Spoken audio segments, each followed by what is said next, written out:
예, 김부겸 행정안전부 장관을 오늘 첫 순서로 만나보겠습니다. 요새 노란 민방위복 입고 있는 모습 TV에서 자주 보게 됐는데요. 어제 대통령 업무보고에서는 연방제 수준의 자치분권, 또 안전선진국 이런 거에 대해서 강조를 했습니다. 말이 조금 어렵죠? 예, 직접 얘기 들어보겠습니다. 김부겸 행안부 장관입니다. 김 장관님 안녕하세요. 예, 안녕하십니까. 김부겸입니다. 예. 대구에서 의원 되실 때, 또 뭐 대선 불출마 선언하실 때, 이럴 때 제가 인터뷰 많이 했었는데, 네, 예. 그때만 해도 행안부 장관이 돼서 인터뷰하게 되실 거라고는 저는 상상도 못했어요. 저도 마찬가지입니다. 예. 이제는 좀 자리가 적응이 되셨습니까? 그래도 워낙 업무가 넓고요. 예. 또 제 스스로가 아직까지 전부 이 국민들의 요구와 또 현실 우리 주어진 조건을 다 파악하지는 못하고 있습니다. 예, 그렇죠. 어려운 자리죠. 행정안전부. 그렇죠. 저는 두 가지 장면이 떠오르는데 첫 번째는 김 장관님이 증세 문제를 언급하셨던 그때의 기억이 납니다.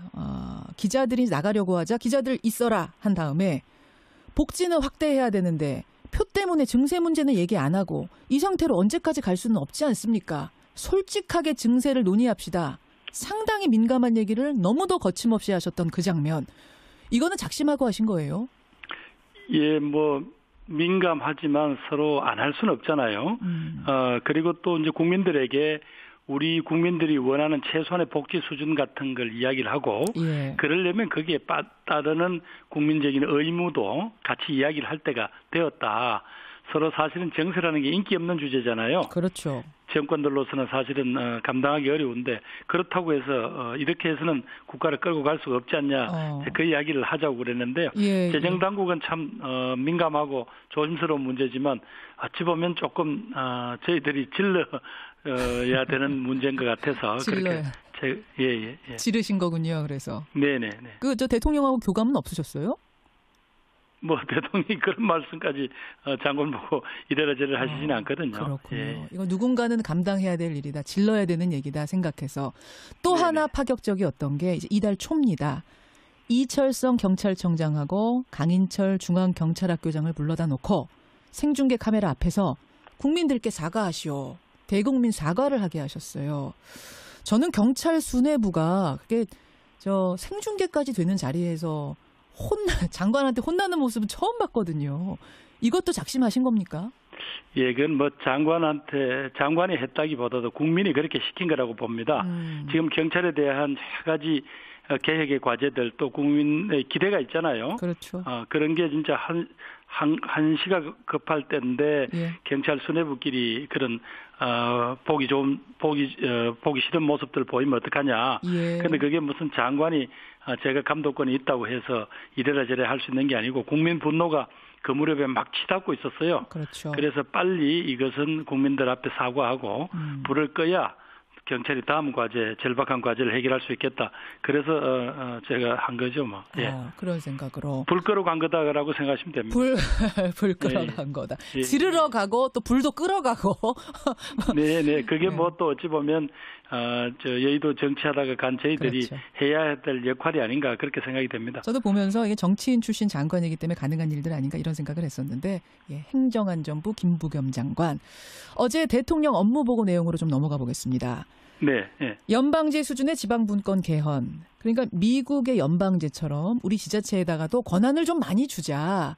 이미 문재인 대통령은 선언을 한 내용입니다만 이제 그걸 추진하는 곳이 행안부인데 그 부분을 적극적으로 하겠다 이런 내용인 거죠? 네, 그렇습니다. 예. 간략하게 국민들께 좀 설명해 주실 수 있을까요?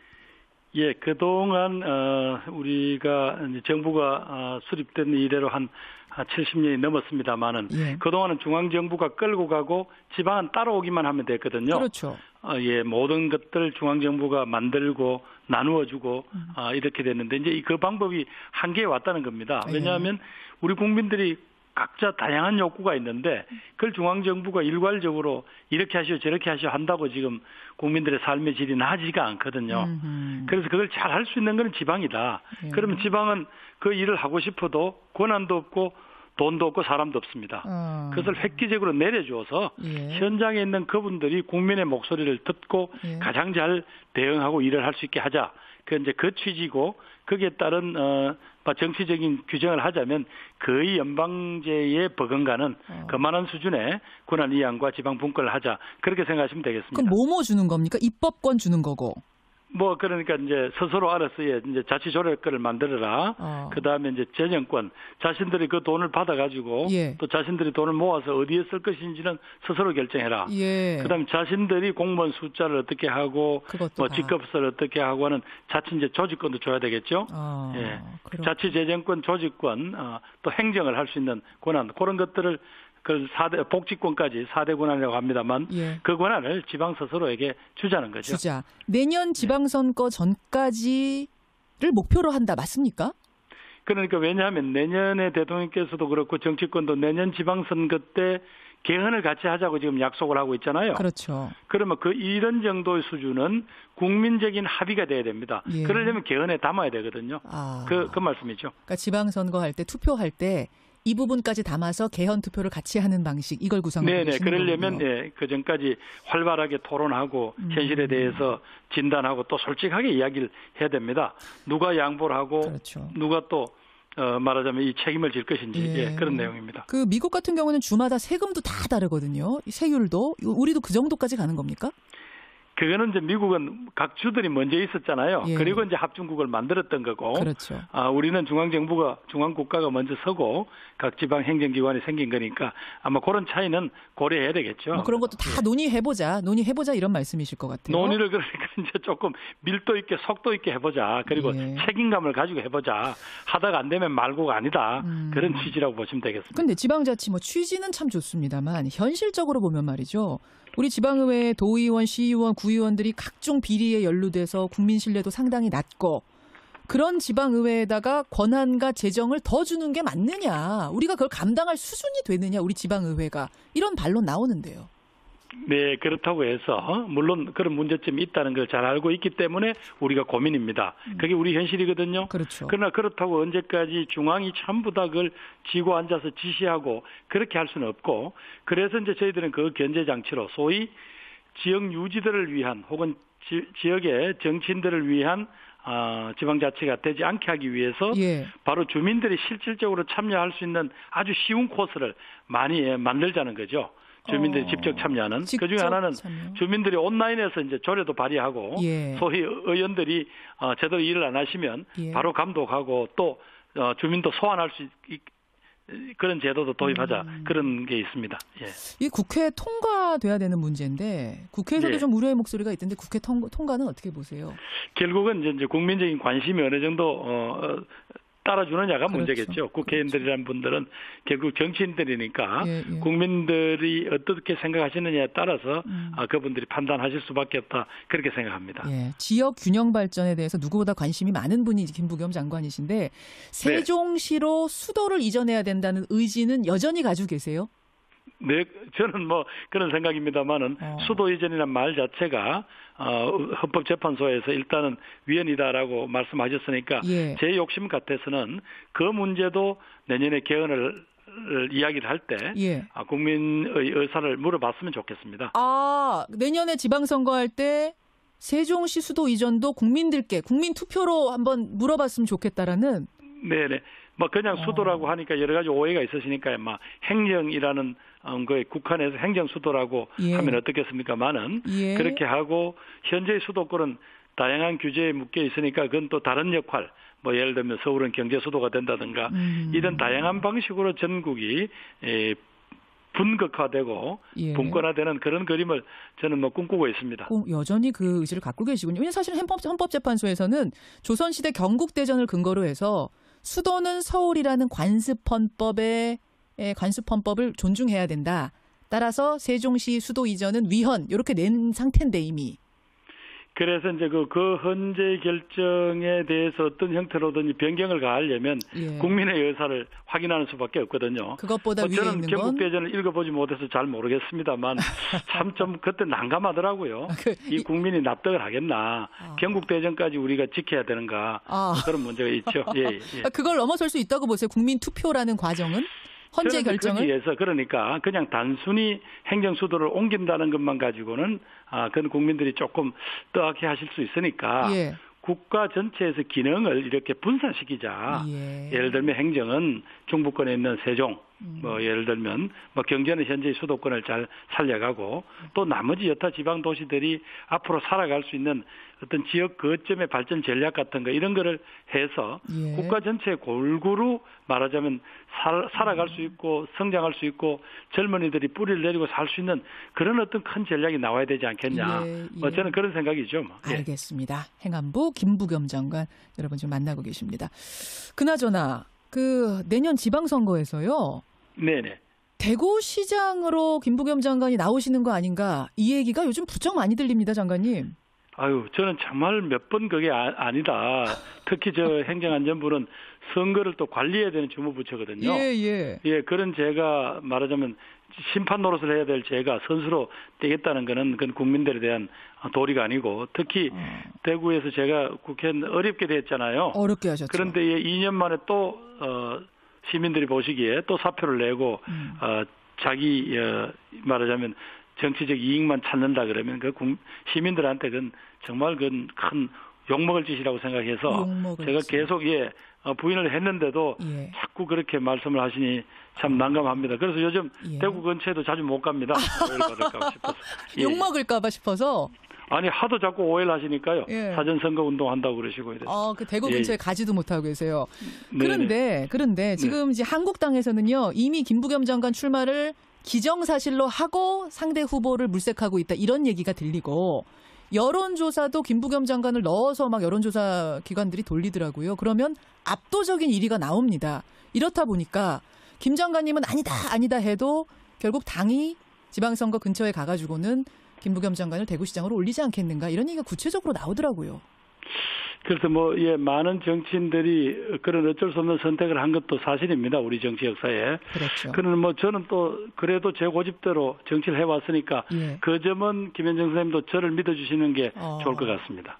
이 정도 말씀하시면 저도 인터뷰를 워낙 한 10년 해온 사람이라 이 정도 말씀하시는 분이 말을 뒤집는 거는 못 본 것 같습니다. 예. 네. 이 정도 상황이라면 알겠습니다. 지금 의원직을 유지한 채 장관을 하고 계신 상황이기 때문에 내가 이 상황에서 또 의원직 내팽개치고 장관 그만두고 대구시장으로 나가는 건 대구민들에 대한 도리가 아니다. 이 말씀. 특히 저를 뽑아주셨던 대구 수성구민들한테 그건 제가 2년 만에 간다는 것은 그건 정치적으로 도리가 아닌 것 같습니다. 알겠습니다. 한 1분 정도가 남았는데요. 질문 드릴 건 많은데 그것보다도 김부겸 장관이 국민들께 하고 싶은 말씀이 있으실 것 같아요. 행안부 장관으로서 그 이야기를 1분 동안 담아주시죠.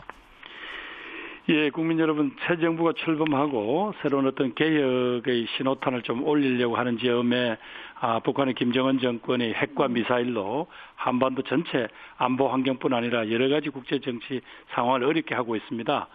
이럴 때일수록 국민들과 정부 간에 또 여러 가지 국민의 대의기관과 정부 간에 서로 간의 최소한의 신뢰와 어떤 형태의 미래에 대한 함께 꾸는 그림이 없다면 정말 어려울 수 있습니다.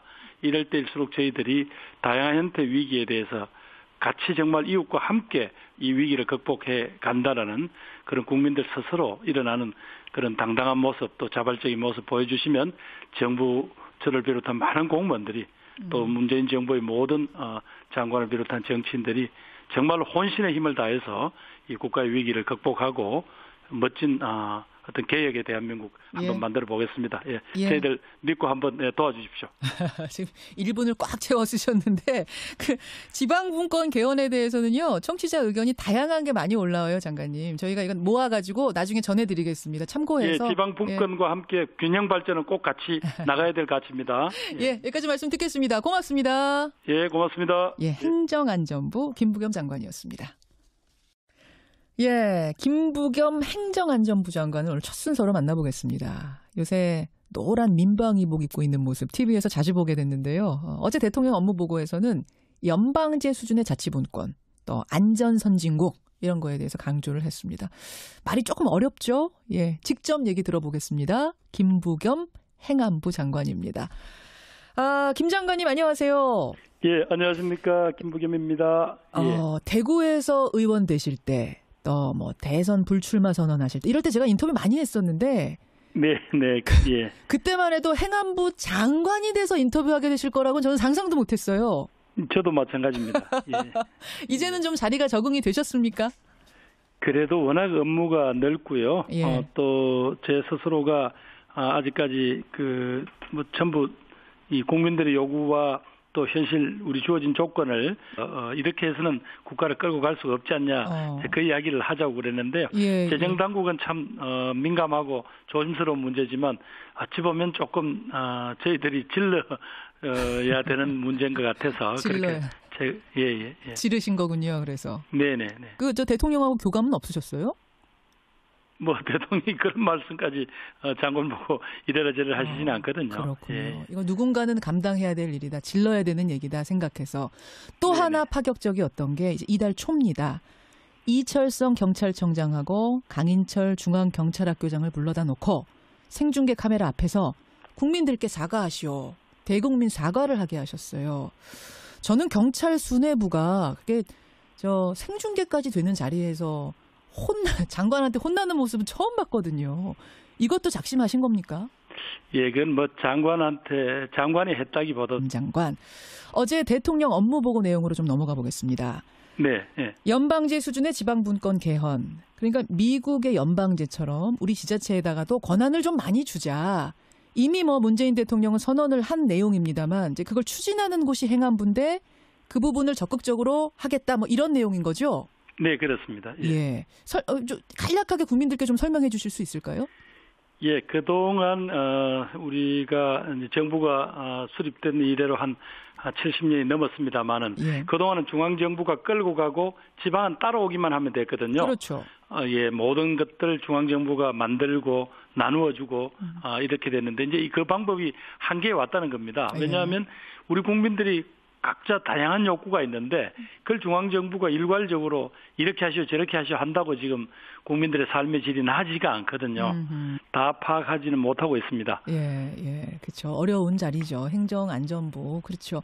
저는 두 가지 장면이 떠오르는데 첫 번째는 김 장관님이 증세 문제를 언급하셨던 그때의 기억이 납니다. 기자들이 나가려고 하자 기자들 있어라 한 다음에 복지는 확대해야 되는데 표 때문에 증세 문제는 얘기 안 하고 이 상태로 언제까지 갈 수는 없지 않습니까? 솔직하게 증세를 논의합시다. 상당히 민감한 얘기를 너무도 거침없이 하셨던 그 장면. 이거는 작심하고 하신 거예요? 예, 뭐 민감하지만 서로 안 할 수는 없잖아요. 그리고 또 이제 국민들에게 우리 국민들이 원하는 최소한의 복지 수준 같은 걸 이야기를 하고 그러려면 거기에 따르는 국민적인 의무도 같이 이야기를 할 때가 되었다. 서로 사실은 정세라는 게 인기 없는 주제잖아요. 그렇죠. 정권들로서는 사실은 감당하기 어려운데 그렇다고 해서 국민이 그렇게 시킨 거라고 봅니다. 지금 경찰에 대한 여러 가지 개혁의 과제들 또 국민의 기대가 있잖아요. 그렇죠. 그런 게 진짜 한시가 급할 때인데 경찰 수뇌부끼리 그런 보기 싫은 모습들 보이면 어떡하냐. 근데 그게 무슨 장관이 제가 감독권이 있다고 해서 이래라 저래라 할 수 있는 게 아니고 국민 분노가 그 무렵에 막 치닫고 있었어요. 그렇죠. 그래서 빨리 이것은 국민들 앞에 사과하고 불을 꺼야 경찰이 다음 과제, 절박한 과제를 해결할 수 있겠다. 그래서 제가 한 거죠, 뭐. 예. 그런 생각으로. 불 끄러 간 거다라고 생각하시면 됩니다. 불 끄러 간 거다. 지르러 가고 또 불도 끄러 가고. 네. 그게 뭐 또 어찌 보면 여의도 정치하다가 간 저희들이 해야 될 역할이 아닌가 그렇게 생각이 됩니다. 저도 보면서 이게 정치인 출신 장관이기 때문에 가능한 일들 아닌가 이런 생각을 했었는데 행정안전부 김부겸